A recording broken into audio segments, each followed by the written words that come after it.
खुशी का माहौल है।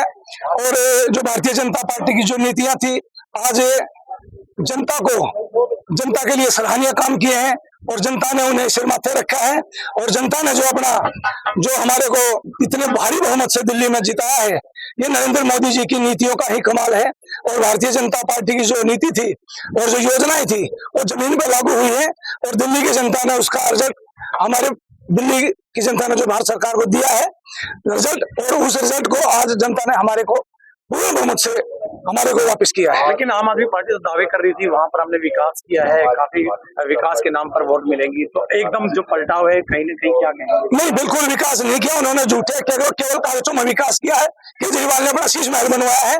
आप दिल्ली की सड़कें जाकर के देखें, दिल्ली की पानी की व्यवस्था जाकर देखें, दिल्ली की सफाई की व्यवस्था जाकर देखें, बहुत ही निर्लज हालत है दिल्ली की। आज दिल्ली की हालत में अगर सुधार होगा तो भारतीय जनता पार्टी के नेतृत्व वाली सरकार में ही होगा। शीश महल की आपने बात की, तो कौन शीश महल? केजरीवाल वाला जो शीश महल था, मैं उसी की बात कर रहा हूँ, जिसने वो शीश महल बनवाया है। दिल्ली की जनता से उसने कोई सरोकार नहीं है। उसने यमुना के पानी में जहर घोलने की बात करी, इतना बड़ा झूठ बोला।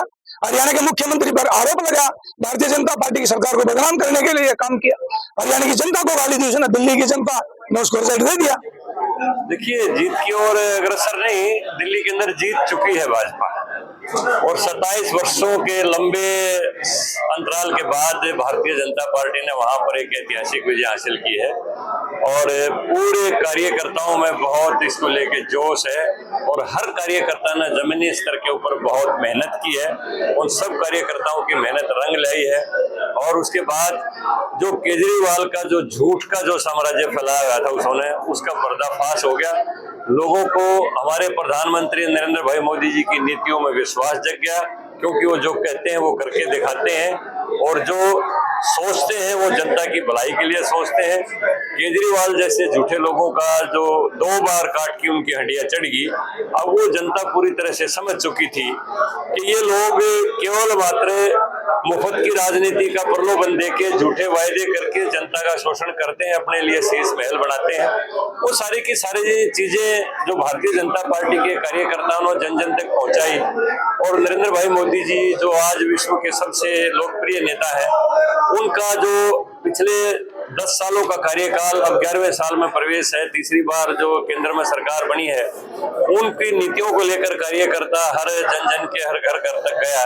तो सारी चीजों का परिणाम आज ये सामने आया है, और भारी बहुमत के साथ भारतीय जनता पार्टी दिल्ली के अंदर सत्ता में आई है, और डबल इंजन की सरकार के साथ दिल्ली विकास के रास्ते के ऊपर चलेगी। अच्छा, केजरीवाल कहते थे कि जनता ने जो है अपनी बात जीत दर्ज करेगी, क्योंकि जनता के लिए हमने काफी विकास कार्य किया है, लेकिन उसका उलट हुआ। जीत तो जनता ने दर्ज की है, जीत तो जनता की हुई है, लेकिन जनता का विश्वास भारतीय जनता पार्टी के ऊपर जमा है। जीत तो जनता की होती है लोकतंत्र के अंदर।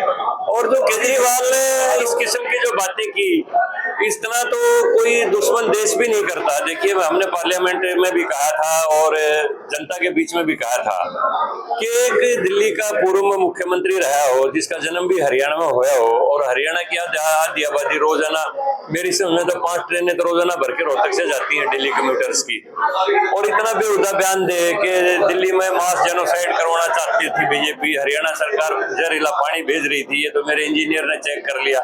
अब जनता ने सवाल किया, भाई कौन सा इंजीनियर था, वो पानी का सैंपल दिखा। हमारे मुख्यमंत्री नायब सिंह सैनी जी ने पल्ला गांव में, जहां से दिल्ली में एंटर होती है जमुना, वहां खड़े होकर पानी पिया और चैलेंज किया, भाई मैं यहाँ पानी भी पी रहा हूँ और नहाऊं भीगा।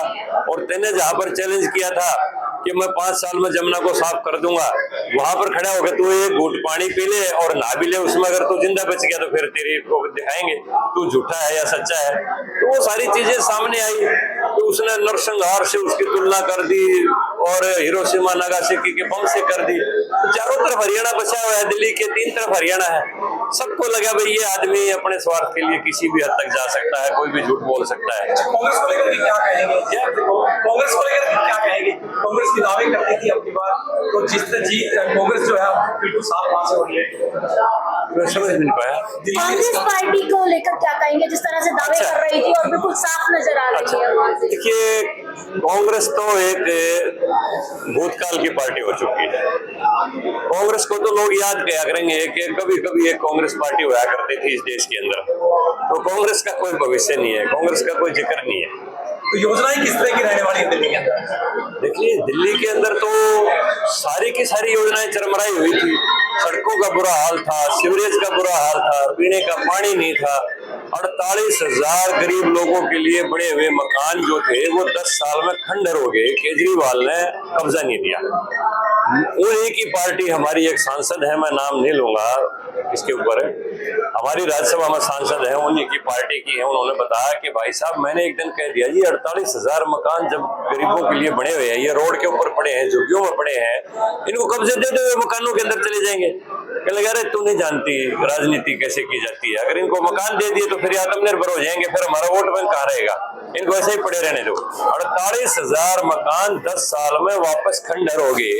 इस आदमी ने गरीबों को मकान नहीं दिए, तो इनके सारी की सारी चीजों का पर्दाफाश हो गया। राजनीति के आप पुराने और दिल्ली का मुख्यमंत्री कौन हो सकता है? ये देखिए, पार्टी हाईकमान तय करेगा, जिसको भी करेगा हम तो उसी की जयकारा बोलेंगे।